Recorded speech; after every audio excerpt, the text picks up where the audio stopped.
You're standing at the pump on a Tuesday afternoon, watching the numbers climb faster than your pulse. The nozzle clicks off at $67 and $40, and you stare at the receipt like it's personally insulting you, because somewhere in the back of your mind a news anchor's voice is saying Iran and blockade and national security, and none of it explains why filling your tank now costs as much as a week of groceries. Maybe you think about the missiles on the news? The aircraft carriers, the flags burning in Tehran, and you tell yourself it's the price of safety, of standing on the right side of history. That's what we've been trained to believe, isn't it? That this conflict is about ideology, about freedom versus tyranny, about drawing lines in the sand that must never be crossed. We watch the footage of warships and drone strikes, and our brains file it under geopolitics, a game played by people in suits far above our pay grade, where the stakes are abstract and the costs are someone else's problem. Yet every time you swipe your card at the pump, you're not watching the game, you're funding it. Here's the thing. Imagine a hospital where every patient has the same fever. Doctors rush through the halls with clipboards and grave expressions, nurses shout orders, gurneys clatter past, and the whole building vibrates with the urgency of crisis. It looks like medicine. It sounds like medicine. But if you follow the money, if you trace the quiet footsteps down to the basement, past the locked doors and the flickering fluorescent lights, you'll find the pharmacy. And in that pharmacy, the people who own the building are selling fever reducers at a markup and praying to every god they know that the fever never breaks. Because the fever is the only thing keeping the lights on. That hospital is the US-Iran conflict, and you've been standing in the waiting room for decades, paying the admission fee without ever seeing a doctor. We're told this is a story about security and principle, but that's just the noise upstairs. The real story, the one nobody puts on the evening news, is that 3 groups you've never met are quietly splitting the contents of your wallet, and every missile launch, every sanctions package, every strategic escalation is just another dose of medicine that keeps the fever burning and the pharmacy profitable. Let me be blunt. You are not a citizen in this story. You're a customer. And the sooner we understand who's ringing up the register, the sooner we can stop paying for a war that was never ours to fund. So what does a fever actually cost you? Let's start at the pump, because that's where the thermometer lives. You're standing there on a Tuesday afternoon watching the numbers climb faster than your paycheck can chase them. Brent crude just touched $76 a barrel, and somewhere in the back of your mind you remember a geography class about a narrow strip of water called the Strait of Hormuz. 20% of the world's oil squeezes through that chokehold every single day, like a city's entire water supply running through one rusty pipe. When someone rattles that pipe, you feel it in your gas tank before you feel it anywhere else. But here's what nobody tells you. You're not just watching a price. You're watching 3 different gas stations at once, and all 3 are lying to you. In America, you're at the clean, well-lit station with the digital numbers. You watch them tick upward because Brent is up, because Hormuz is tense, because some general on TV said the word blockade with a straight face. You pay the premium, you mutter something about OPEC, and you drive away. You never ask why the price went up on Tuesday when the oil you're burning was bought on Monday. You never ask who sets the speed of the climb. You just pay because the pump doesn't take questions. In Iran, you're not at a station at all. You're in a back alley in Tehran, handing cash to a man who doesn't make eye contact. The official price at the sanctioned pump is a fantasy, a number printed on a government website that hasn't updated since reality left the building. You're buying from a smuggler, and you know it, and he knows you know it. The gasoline in his unmarked containers didn't come through the front door of the refinery. It came through the back, through the shadow fleet, through the same blockade that's supposedly strangling your country. You pay more than the fantasy price, less than the black market peak, and you don't ask where it came from because asking is how people disappear. In China, you're at a state-owned station, and the price never goes down. That's the ratchet mechanism, and it works like a ratchet on a socket wrench. It only turns one way. When international crude spikes, the National Development and Reform Commission adjusts the ceiling. When crude crashes, the floor holds. You're paying the guided price, which is a polite word for a tax disguised as a market. The discounted Iranian oil flows into Shandong's teapot refineries at $10 to $15 below market, but your pump price doesn't reflect a single cent of that discount. Somewhere between the smuggler's tanker and your fuel gauge, the savings evaporate and nobody's name is on the receipt. 3 countries, 3 pumps, 1 reality. You pay more than you should, and someone else pockets the difference. That's the hidden architecture of the war economy, and it's running through your wallet right now. So here's the question that should keep you up tonight. If Iran's oil is blockaded, why is Iran still selling? If China buys that discounted oil, why hasn't your pump dropped a single cent? The answer isn't in the oil markets. It's in the fact that the oil was never the product. You are. Your attention, your anxiety, your reflexive reach for your wallet every time the news says tensions rising, that's the real commodity being traded. The barrels are just the delivery mechanism. So what this means for you is simple, and it's uncomfortable. Every time you fill your tank, you're not buying gasoline. You're funding a system that profits from your confusion, from your fear, from your belief that the price on the pump is just the weather. It isn't weather. It's a menu. And you're the only one at the table who didn't get to read it. So if your money is being drained at the pump, how does the oil even get there? You might picture a simple story. Iran tries to sell, America says no, and the Strait of Hormuz becomes a wall. But that's not what happens. What happens is stranger, quieter, and far more instructive. Meet a fleet that officially doesn't exist. Right now, 38 oil tankers are sailing through the American blockade, not sneaking through. Sailing through, in broad daylight, past carrier groups and surveillance satellites.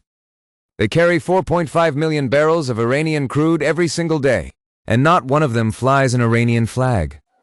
Not one. They fly the flags of Panama, Barbados, Liberia, countries with no stake in the conflict, no navy to speak of, and no interest in asking questions. Think of it like registering your car in your cousin's name. The car is still yours. You still drive it. But when the parking tickets arrive, they go to a mailbox 3 states away. That's the flag of convenience system. Over half the world's merchant fleet uses it. And it means the tanker carrying Iranian oil is owned by a shell company in Hong Kong, operated by a management firm in Shanghai, crewed by Filipino sailors, and flagged in Panama. Ask any of them whose oil is in the hold, and the answer is a shrug. Officially, the oil belongs to no one. It's just cargo. But the real magic happens off the coast of Malaysia. That's where the ship-to-ship transfers occur. One tanker pulls up alongside another. Hoses connect, and millions of barrels flow from ship to ship. The receiving vessel now has paperwork saying its oil came from somewhere else entirely. The crude that left Iran as Iranian crude arrives in China as Malaysian blend. The oil's identity has been laundered. The blockade is a wall, yes, but the shadow fleet is water, and water finds every crack. Here's where it gets expensive for everyone involved, because the blockade isn't free. You pay for it. Every day a carrier strike group sits in the Gulf. You're paying for fuel, maintenance, flight hours, and the salaries of thousands of sailors. And occasionally, you pay with lives. Meanwhile, Iran pays too. That 20% middleman fee goes to the brokers, the shell companies, the crews who accept the risk of sailing through a war zone. Both sides are burning money. The blockade costs you a carrier group that can't catch ships that don't officially exist. Iran pays a survival tax just to participate in the global economy. And yet the oil keeps flowing, because the shadow fleet doesn't care about sanctions. It cares about margins. As long as the discount is deep enough and the middleman fee is manageable, the math works. Sanctions haven't stopped the trade. They've just added a surcharge. So what this means for you is this. You're funding a blockade that doesn't block, against a fleet that doesn't exist, to stop an oil trade that never stops. And the only measurable result is that everyone involved pays more, including you at the pump, every time you fill your tank. The fever isn't breaking. The hospital bill is just getting itemized. So the oil gets through. But who's brave enough to buy it? The answer is a bunch of teapots you've never heard of. And no, that's not a riddle. In Shandong province, there are dozens of small private refineries nicknamed teapots because their earliest models looked like squat kitchen kettles. They're not state-owned giants. They're scrappy, independent, and they process the oil nobody else will touch. Iranian crude, Russian crude, Venezuelan crude. By 2025, sanctioned oil accounts for roughly 40% of China's total crude imports, and the teapots are the ones drinking it. You might wonder why the United States doesn't just sanction the teapots. They've tried. It's whack-a-mole. Shut down one teapot, and another pops up 20 miles down the coast with a new name, a new shell company, and the same storage tanks. The teapots are small enough to hide, numerous enough to absorb losses, and essential enough to the local economy that Chinese regulators look the other way.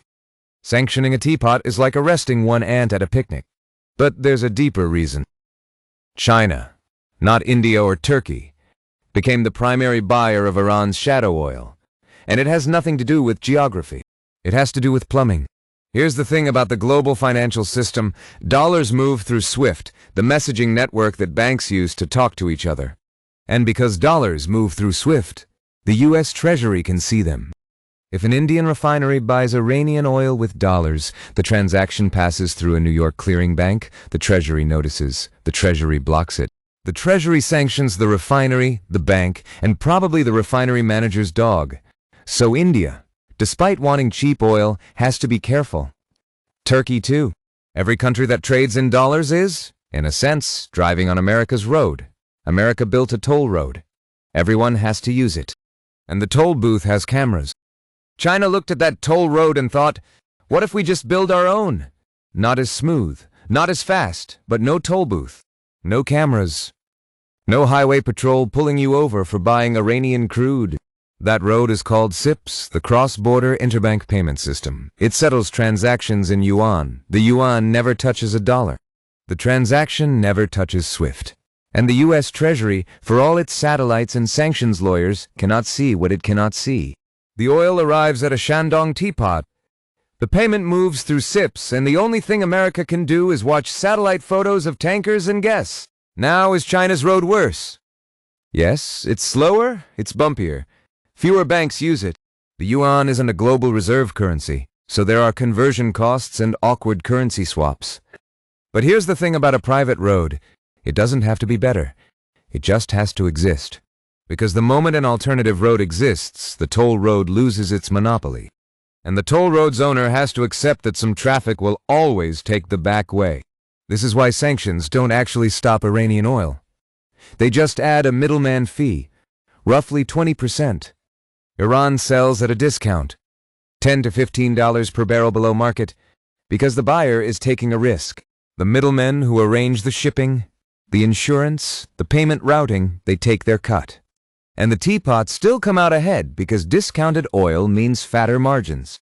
Everyone in the chain makes money except the Iranian treasury, which gets less than it would without sanctions, and the American taxpayer, who funds the Navy that pretends to enforce the blockade. So what this means for you is this. When you hear about GPS jamming in the Strait of Hormuz, or Iran switching its missiles to China's Beidou satellite system, you're not hearing about military strategy. You're hearing about a business model. China doesn't need to sell Iran weapons to win. China just needs to sell Iran the road. And the road is more valuable than any missile. Because the road is what every transaction drives on. Think of it this way. America sells cars. China sells the road. And in the long run, the guy who owns the road collects a toll on every car, no matter who built it. The fever doesn't care which virus started it. It just keeps the temperature rising until the whole system has to adapt. And the teapots, quietly boiling away in Shandong, are the proof that adaptation is already here. So now we know the oil gets through, and we know who buys it. Time to follow the money. All of it, because a war economy is not a mystery, it is a ledger.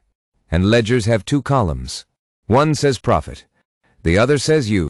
Start with the American side, since you are probably watching from there. Lockheed Martin stock climbed 65% in 2026 while your grocery bill did its own climbing, less publicized but just as relentless. Elbit Systems, the Israeli defense firm, sits on a $28 billion order backlog. Not a typo, not a rounding error. Israel's military expansion hit $119 billion, and the F-35 fleet is doubling to 100 airframes. These are not projections. These are receipts. Now imagine your kitchen is on fire. The fire department arrives, sirens blaring, hoses unspooled, professionalism everywhere. The fire keeps burning. Your house burns down. But the company that sold the hoses, the trucks, the nozzles, the oxygen tanks, that company is thrilled. They do not want the fire to go out. The fire is the product. You pay for the hoses either way, but you pay more when the fire never stops. That is the American position in this ledger. The conflict is the product. You are the hose purchaser. Flip the page to Iran. Sanctions cost Iran roughly $5 billion a year in discounts and shadow fleet fees. What economists politely call a sanctions tax. But here is the part that never makes the headline, that $5 billion comes out of the national budget. Schools, hospitals, infrastructure, not the ruler's pockets. The Islamic Revolutionary Guard Corps controls the shadow fleet and the black market. Sanctions did not weaken them.